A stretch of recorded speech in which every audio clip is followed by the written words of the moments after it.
Dan siapakah yang lebih zolim daripada orang yang membuat kedustaan terhadap Allah atau yang berkata, telah diwahyukan kepada saya, padahal tidak ada diwahyukan sesuatu pun kepadanya. Dan orang yang berkata, saya akan menurunkan seperti apa yang diturunkan Allah. Alangkah dahsyatnya sekiranya kamu melihat di waktu orang-orang zolim berada dalam tekanan sakaratul maut, sedangkan para malaikat memukul dengan tangannya sambil berkata, keluarkanlah nyawamu. Di hari ini kamu dibalas dengan siksa yang sangat menghinakan, karena kamu selalu mengatakan terhadap Allah perkataan yang tidak benar, dan karena kamu selalu menyombongkan diri terhadap ayat-ayatnya. Quran Surat Al-An'am ayat 93.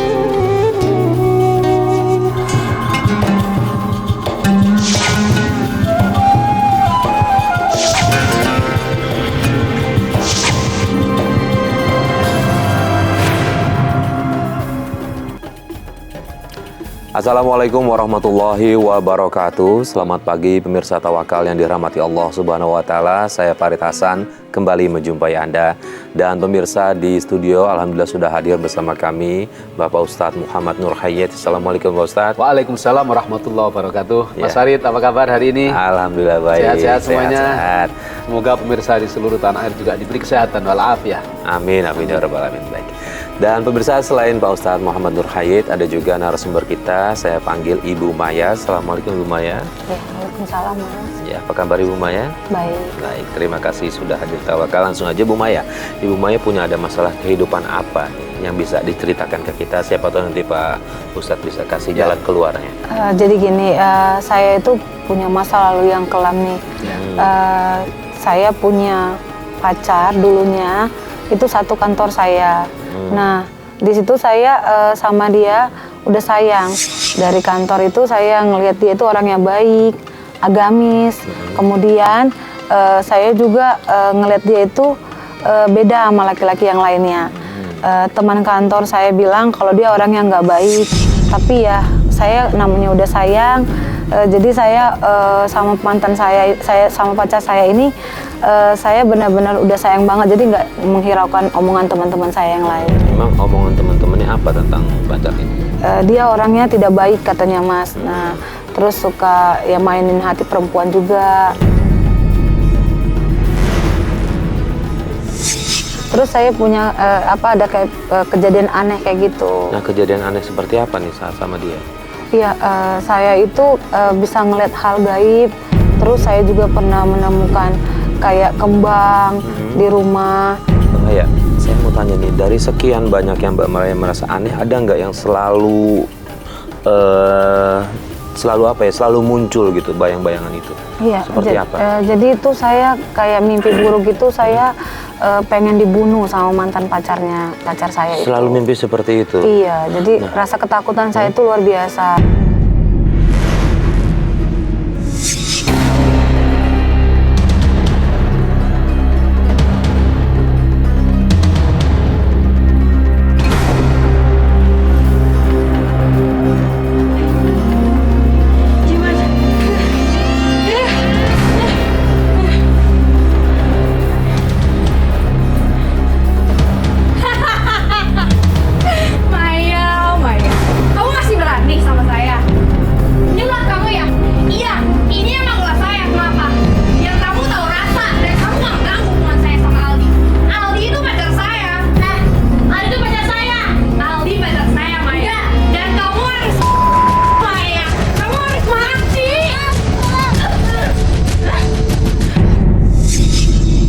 Itu dirasakan setelah Mbak udah berhubungan sama mantan pacar ya, maksudnya sudah tahu nih pacarnya Mbak ada mantan pacar gitu, jadi setelah tahu itu baru ada merasakan hal itu? Iya, hal-hal aneh kayak gitu.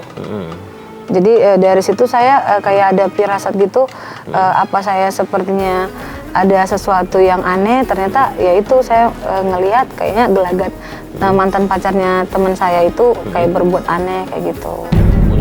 Diguna-guna iya, gitu seperti maksudnya. itu. Ini Pak Ustadz, banyak nih di masyarakat yang merasa seperti itu. Tapi memang faktanya memang ada beberapa juga yang terganggu dengan aktivitas guna-guna seperti itu ya Pak Ustadz. Gimana Pak Ustadz? Pertama, saya ingin menyampaikan kepada Ibu Maya dan seluruh pemirsa di tanah air yang dirahmati Allah, benteng kekuatan kita adalah iman. Maka jadikan keimanan ini sebagai fondasi kehidupan. Niscaya kalau dasarnya kita iman, kita tidak akan terpengaruh dengan apapun, termasuk dengan guna-guna itu. Mau dikasih bunga, mau dikasih apa. Tapi kalau kita punya keimanan yang kuat kepada Allah, Allah semua yang mengatur itu. Maka kita diminta agar terbebas, terjauhkan dari guna-guna itu. Kita disunahkan memperbanyak membaca surat Al-Mu'awwidhatain, surat Qul A'udzu Birabbil Falaq dan Qul A'udzu Birabbin Nas. Secara spesifik Qul A'udzu Birabbil Falaq itu memang surat penangkal dari segala macam sihir dan saudaranya. Ya, saya ingin bacakan biar nanti Bu Maya juga bisa mengamalkan mulai dari sekarang dan pemirsa juga bisa mempraktekkan. A'udzubillahi minasyaitonir rajim. Bismillahirrahmanirrahim. Qul a'udzu birabbil falaq min syarri ma khalaq wa min syarri ghasiqin idza waqab wa min syarrin naffasati fil 'uqad wa min syarri hasidin idza hasad. Doa itu selain dari Al-Quran juga meminta kita perlindungan kepada Allah dari orang-orang yang selalu mengirimkan sihir. Ditambah nanti diakhiri dengan doa ayat kursi. Ya, ayat kursi saya kira pemirsa juga sudah hafal, tapi biar lebih mantap ya. Ibu Maya juga biar ingat kembali, dibaca sehabis sholat ayat kursi. Berapa banyak? Sebanyak-banyaknya yang bisa. Minimal sekali sehabis sholat sekali. Setiap habis sholat ya? Setiap habis sholat. Ya.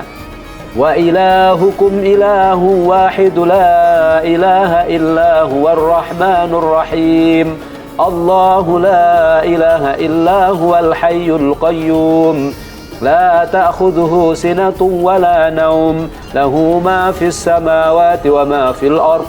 من ذا الذي يشفع عنده إلا بإذنه يعلم ما بين أيديهم وما خلفهم ولا يحيطون بشيء من علمه إلا بما شاء وسع كرسيه السماوات والأرض وهو العلي العظيم. Sadaqallahul Azim. Habis dibaca, insya Allah upaya apapun dengan dasar keimanan kita kepada Allah, Mas Farid, tidak akan bisa. Karena setelah itu kita berdoa, ya Allah jagalah diri kami, keluarga kami, anak kami, istri kami, suami kami, dan seluruh anggota keluarga kami dari segala macam fitnah, dari segala macam ujian, dari segala macam sihir, dari segala macam niat orang-orang yang berbuat jahat kepada kami. Diakhiri dengan Al-Fatihah. Insya Allah ini adalah doa terbaik. Tidak usah nyari dukun lagi. Kembali kepada Al-Quran, mengikuti sunnahnya Rasulullah SAW. Insya Allah itu tameng terbaik. Jadi tidak usah khawatir lagi. Kalau saya dengar sampai sekarang upaya guna-guna itu masih berjalan. Amalkan itu Mbak Maya dan pemirsa yang dirahmati Allah. Insya Allah dengan wirid-wirid yang kita baca secara rutin, kita akan terjaga biiznillah atas izin Allah Subhanahu Wa Taala. Nah, Mbak Maya pernah nanya nggak ke pacarnya gitu kalau merasa diguna-guna sama mantannya? Sudah, cuman dia bilang itu perasaan kamu aja. Terus dia malah belain perempuan itu daripada saya. Terus ketika tahu responnya ternyata masih komunikasi, masih menghubungi mantan tuh gimana ya perasaan? Ya saya sih kecewa ya, tapi ya saya setelah itu saya telepon dia, tidak ada kabarnya. Lalu saya ikutin dia ke kosannya. Saya benar-benar ngerasa gimana ya, kecewa banget saya ngelihat mereka itu berduaan ya sampai berhubungan badan kayak gitu.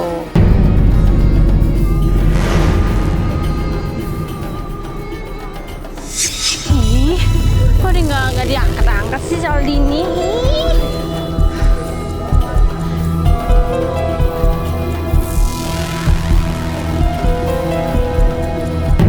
Hebat deh. Aldi, kamu ngapain ini? Tega kamu Aldi. Kamu apa? Ini apa-apaan sih? Kamu yang ngaca dong, nggak punya harga diri banget sih. Aku yang kamu yang bertanggung jawab. Dasar kamu. Iya, apaan sih kamu nih pergi? Udah cukup. Ali, kamu pilih aku apa dia yang pergi? Tuh, lu dengar kan? Dasar kamu ih. Mai, mulai sekarang kita putus. Aku minta kamu pergi dari sini. Itu mau kamu Aldi. Pergi! Pak Ustadz, dalam Islam sendiri batasan berpacaran itu seperti apa nih Pak Ustadz? Mungkin banyak yang belum tahu. Ini dari awalnya ada bahasa pacaran. Ini dalam Islam tidak ada bahasa pacaran. Islam itu hanya mengatur 2 tahap dalam hubungan seorang keluarga. Dalam hubungan orang yang mau berkeluarga itu hanya ada 2 fase atau 2 tahap. Tahap pertama namanya khitbah. Disitulah ada proses ta'aruf. Ya, memang di era modern ini dibedakan. Sebelum khitbah ada ta'aruf dulu. Nah, ta'aruf ini sebenarnya bahasa Arab yang artinya saling mengenal. Kalau bahasa anak mudanya ya pacaran. Jadi ya bilang ta'aruf itu ya pacaran itu. Nah, Islam bagaimana? Islam mengatur khitbah. Ta'arufnya bagaimana? Ta'arufnya terjadi antar keluarga yang mau menikahkan. Misalnya calon mertua berhubungan sama calon mertua. Saya punya anak begini, begitu, begini. Anak saya begini, begitu. Harus atas dasar kejujuran. Setelah itu baru mana wajahnya, kan kita tidak bisa melihat sempurna apa tidak, sehat apa tidak. Ini wajahnya. Cukup sampai di situ Islam menuntut. Nah, tapi sekarang ta'arufnya anak-anak gaul itu adalah setelah mereka mungkin saling chatting di Facebook, karena tahap yang benar dalam Islam setelah mereka saling mengerti dan mengenali, ini wajahnya, namanya ini, anaknya ini, tinggalnya di sini. Kalau sudah sepakat, langsung diikatkan dalam khitbah. Khitbah ini adalah satu proses ikatan awal sebelum masuk pada jenjang pernikahan. Nah, setelah itu, ketika sudah disepakati dalam khitbah itu bahwa sebulan lagi, 2 bulan lagi akan dilangsungkan akad nikah, baru itulah proses puncak dari sebuah ikhtiar seorang hamba yang berlainan jenis untuk beribadah mengikuti sunnah Rasul alias menikah. Ustadz, sejauh apa nih khitbah itu Pak Ustadz? Apakah dia boleh bertemu langsung atau dia bisa jalan-jalan berdua jalan gitu, atau kalau dalam apa nih, Islam ya, dalam kitab-kitab fikih yang dijabarkan dari hadisnya Rasulullah SAW, khitbah itu sampai pada batas kita memahami dan mengenali secara detail terhadap calon suami atau calon istri. Nah, dulu saya kalau ngaji kitab itu digambarkan, kalau memang mau menikah dengan si perempuan, kita hanya boleh melihat dengan indikasi tertentu, misalnya ya dari keluarga atau dari mempelai perempuan, bahwa si calon mempelai putrinya itu loh orangnya, lihat.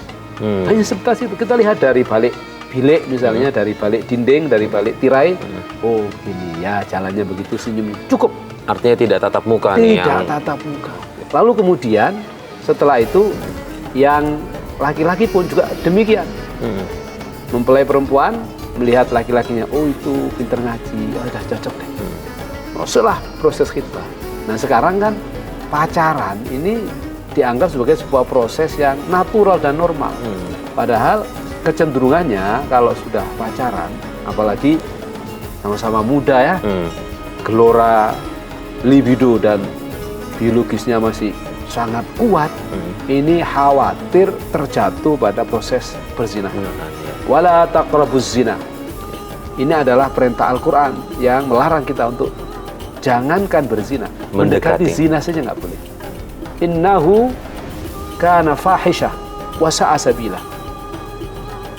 Perbuatan zina itu adalah perbuatan yang fahisyah, perbuatan yang buruk, yang kotor, dan jalan yang terburuk, jalan yang tidak baik. Nah, kecenderungan anak-anak muda kalau sudah pacaran, Pak, pasti dorongannya bagaimana lebih dari sekedar berpegangan tangan. Setelah mampu berhasil berpegangan tangan, bagaimana untuk mampu mencium, dan seterusnya. Karena memang setan itu kalau menjadikan 2 orang yang berbeda, lawan jenis ini, sebelum menikah harus segera berhubungan badan, harus segera melakukan hal yang dilarang. Itu setan.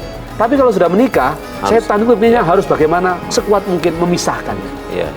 Maka kalau mau menikah, pastikan jangan tergoda setan dengan pacaran yang melanggar aturan syariat. Dan kalau sudah menikah, jangan tergoda dengan godaan dan tipu daya setan yang ingin memisahkan. Mesti ada masalah, ada ini, ada itu. Akhirnya setan meminta, ayo bisa dong, bisa cari. Masih banyak cowok yang cakep, masih banyak cewek yang cantik. Iya. Kira-kira begitu Mas Farid. Iya, ya Pak Ustadz. Oke, Mbak Maya, setelah mengetahui dia seperti itu, Mbak Maya masih nerusin hubungan pacarannya atau putus? Enggak, saya putus. Cuman Langsung di situ putus. Setelah saya itu? jadi sakit hati, terus saya jadi dendam dan trauma sama laki-laki. Nah, kadang saya deketin laki-laki, saya putusin kayak gitu. Saya selalu menyakiti laki-laki. Pokoknya saya udah dendam dan trauma aja. Dan itu sama berlangsung laki-laki. berapa lama menyakiti laki-laki? Itu udah lama sih ya, dan itu sekitar 4-5 orang saya sakiti. 4-5 orang disakiti. Iya. Ya Allah Pak Ustadz, ini Iya. ternyata Mbak Maya Punya efek psikologis. Iya, Setelah betul. dia disakiti, dia menyakiti. Nah ini juga yang nggak boleh. Ya. Ya, karena kalau dalam tradisi kita ya yang tidak terkait dengan agama, tradisi budaya kita kan kita kenal namanya hukum karma. Hukum karma itu hukum imbal balik, hukum sebab akibat. Kalau kamu melakukan ini pasti kamu akan menerima ini. Sebenarnya Islam pun juga mengenal bahwa setiap perilaku, baik itu besar atau kecil, kalau kita balasan. kerjakan pasti akan berbalik kepada kita. Ya. Ya, kalau yang kita kerjakan itu kebaikan, maka kebaikan yang akan kembali. Tapi kalau yang kita kerjakan itu keburukan, keburukan yang akan kembali.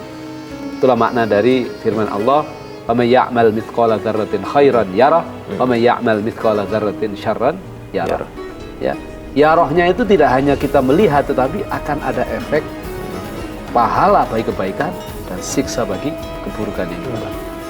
Maka mulai detik ini saya meminta dan menyarankan pada Mbak Maya untuk bertobat kepada Allah Subhanahu wa taala. Perbanyak baca istighfar, jangan lagi menyakiti orang lain. Khususnya cowok-cowok yang mau berdekatan dengan Mbak Maya hanya gara-gara Mbak Maya dulu pernah disakiti oleh cowok. Sebab Mbak Maya disakiti oleh si A, sementara yang Mbak Maya sakiti B, C, D, E, F, G. Nggak ada hubungannya. Iya. Betul apa enggak? Iya. Maka Pak Ustadz. mungkin dengan acara tawakal ini kita sama-sama mencari solusi Iya. yang diridhoi oleh Allah. Dan setelah pulang dari program ini, Mbak Maya betul-betul menjadi manusia-manusia baru yang semakin dekat, semakin cinta kepada Allah dan semakin taat untuk menjalankan perintah Allah dan menjauhi larangan Allah. Nah, yang menjadi pertanyaan lagi Pak Ustadz, ternyata Mbak Maya ini dia itu udah menikah. Iya. Dengan menikah tapi tetap rasa benci sama laki-laki itu masih ada. Ya. Bahkan katanya Mbak Maya mau sampai bunuh suami, betul ya? Iya, Itu gimana ceritanya? Ya akhirnya saya ketemu sama suami saya. Suami saya itu orangnya baik banget. Dia bisa terima saya apa adanya, kekurangan saya. Tapi ya itu kadang masalahnya itu ada di saya, Pak Ustadz. Nah kadang-kadang saya suka ada yang bisikin saya itu. Kadang saya sayang sama suami, kadang saya pengen bunuh suami saya benci sama dia kayak gitu. Nah suatu saat dia pernah saya cukur ininya jenggotnya. Nah saya pengen bunuh dia di situ.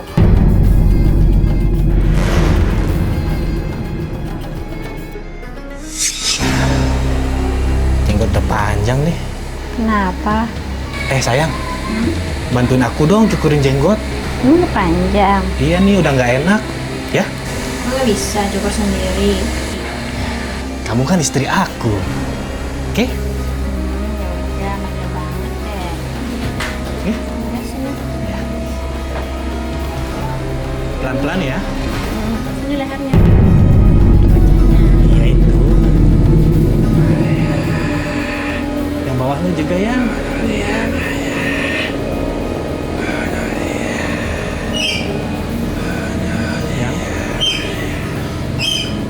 Mati. Sayang, apa nih? Mati. Kamu apa nih? Ini bahaya. Mati. Ini bahaya. Diam kamu. Kamu Maya, sadar Maya, aku ini suami kamu. Maya, sadar. Aduh. Terus saya kadang-kadang mau pukul dia pakai kayu kayak gitu, mau bunuh suami saya. Nah anak saya itu memperhatikan hal-hal seperti itu. Sampai dia bilang sama saya, mama jahat, mama jahat, mama jahat. Saya nggak teman sama mama kayak gitu. Jadi emang psikis anak saya juga terganggu. Ya rumah tangga kita juga kadang jadi suka cekcok. Ya kadang suami saya juga kadang-kadang dia nggak mau pulang juga. Saya takut suami saya ninggalin saya, Pak Ustadz. Karena emang saya pengen berubah. Saya juga udah berobat ke psikiater, katanya emang saya kegangguan jiwanya ada. Terus saya juga udah ke orang pintar. Dia bilang juga emang ada yang ngikutin, ada yang buat seperti itu, tapi saya nggak percaya juga, Pak Ustadz ya. Ya saya percaya main di atas. Nah, jadi rasa ingin membunuh suami saya itu selalu ada, tapi padahal saya pengen berubah gitu, nah. Biar supaya lebih baik lagi keluarga kecil saya, Pak. Saya kira yang pertama, ini ada 2 faktor yang harus diberikan solusi Mas Farid untuk Mbak Maya ini. Pertama, memang secara psikis Mbak Maya harus terus melakukan upaya penyabaran. Ya, karena sabar ini adalah kunci dari segala sesuatu. Jadi setiap ada dorongan untuk berbuat jahat, berbuat zalim, berbuat sampai mau membunuh, tahan diri, sabar, sabar. Caranya bagaimana? Tidak mampu saya. Ambil air, wudhu. Karena setan sudah menguasai Mbak Maya saat itu. Ketika mau membunuh, tidak ada alasan mau membunuh. Siapa kalau nggak setan? Ya, wudhu. Ketika wudhu belum bisa, ini mandi, biar diguyur. Ya, setelah itu ambil Quran. Ambil Quran. Mungkin belum bisa baca, pegang dulu Quran. Nah, kalau sudah mulai agak tenang, baca ayat-ayat yang sampean bisa. Ya, tadi saya sudah sampaikan ya, Al-Mu'awwidhatain tadi baca terus. Dilengkapi dengan surat Al-Ikhlas sekalian. Qul huwallahu ahad, Allahus samad, lam yalid wa lam yulad wa lam yakul lahu kufuwan ahad. Terus diulang-ulang. Kemudian dilanjutkan Qul a'udzu birabbil falaq dan Qul a'udzu birabbin nas terus. Setelah mungkin capek baca surat itu, baca ayat kursi.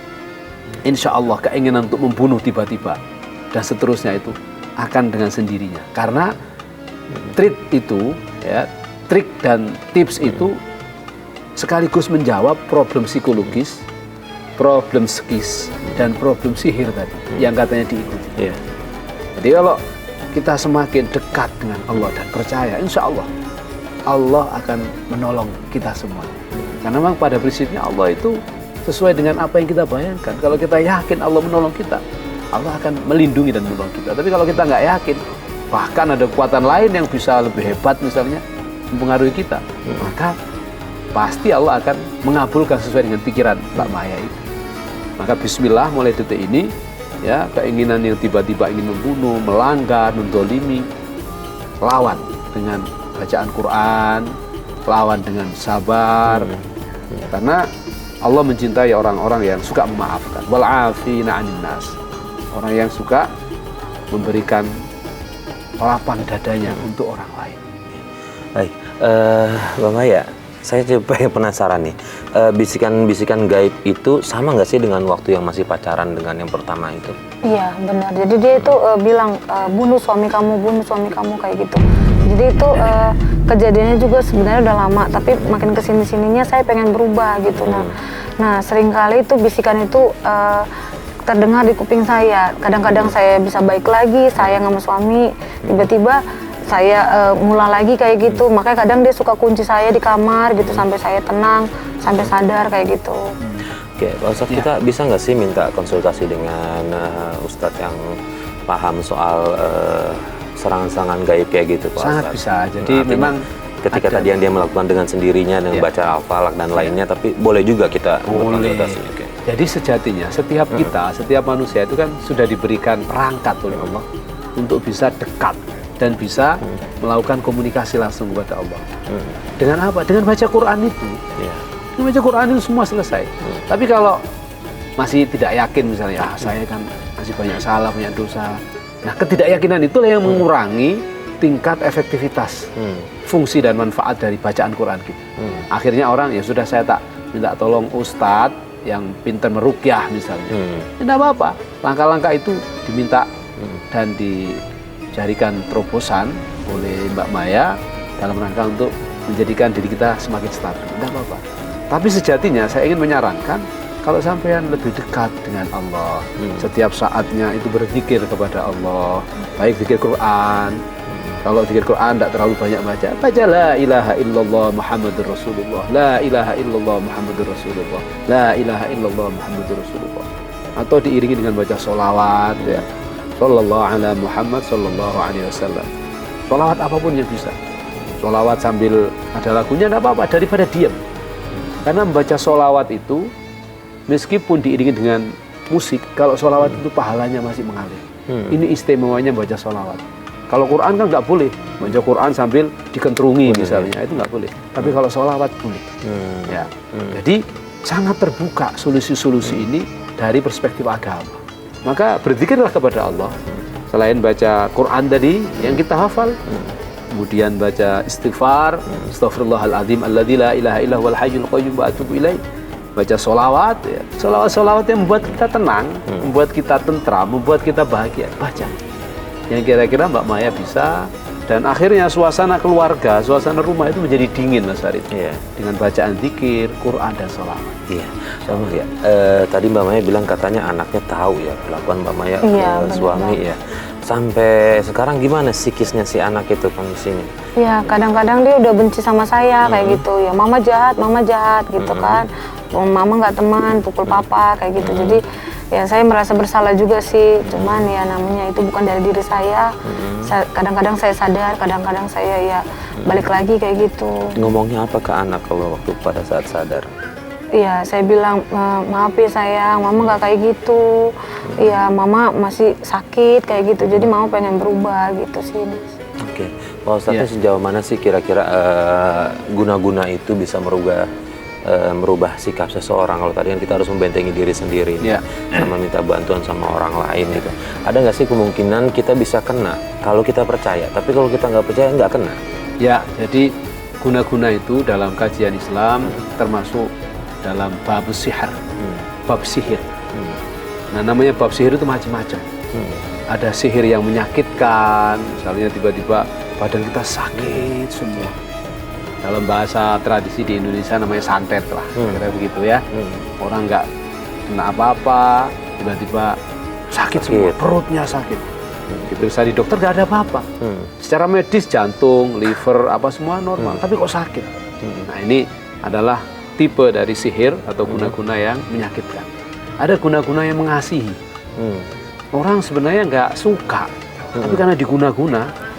Kalau bahasa di Jawa itu dilintrik misalnya, atau bahasa yang lain, ya, setiap budaya kan punya bahasa.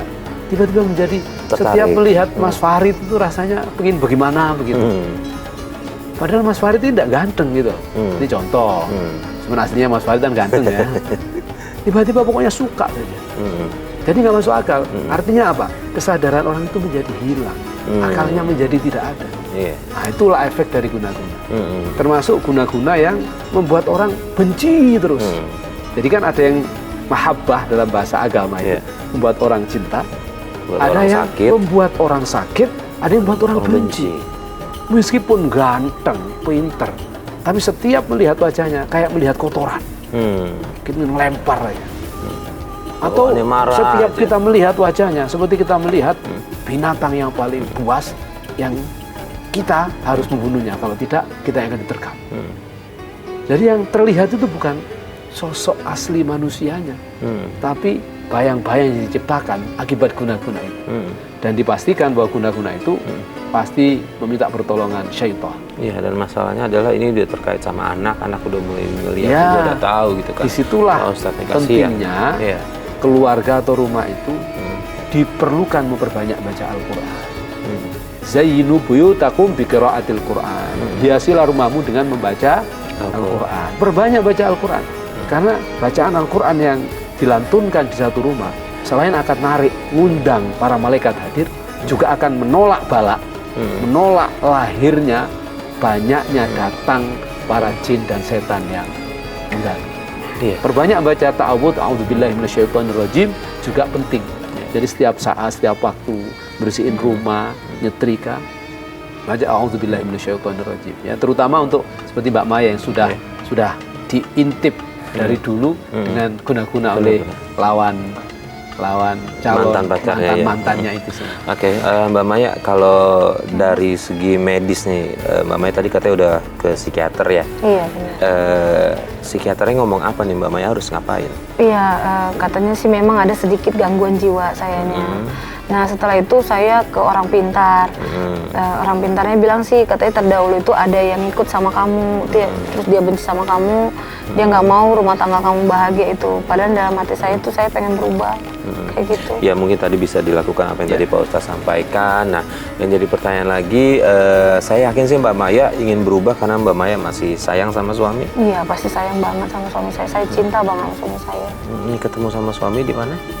Ya kita ketemu di suatu restoran kayak gitu, saya ngeliat orangnya baik, terus dia orangnya penyayang, dari situ saya ngeliat dia juga menerima saya apa adanya dengan kekurangan saya, terus saya juga diajarin tentang agama kayak gitu. Oke, Pak Ustadz ini ada yang terakhir nih Pak Ustadz, ada amalan apakah yang paling dekatnya harus Mbak Maya lakukan selain yang tadi Pak Ustadz sampaikan dengan bersolawat, dengan berzikir?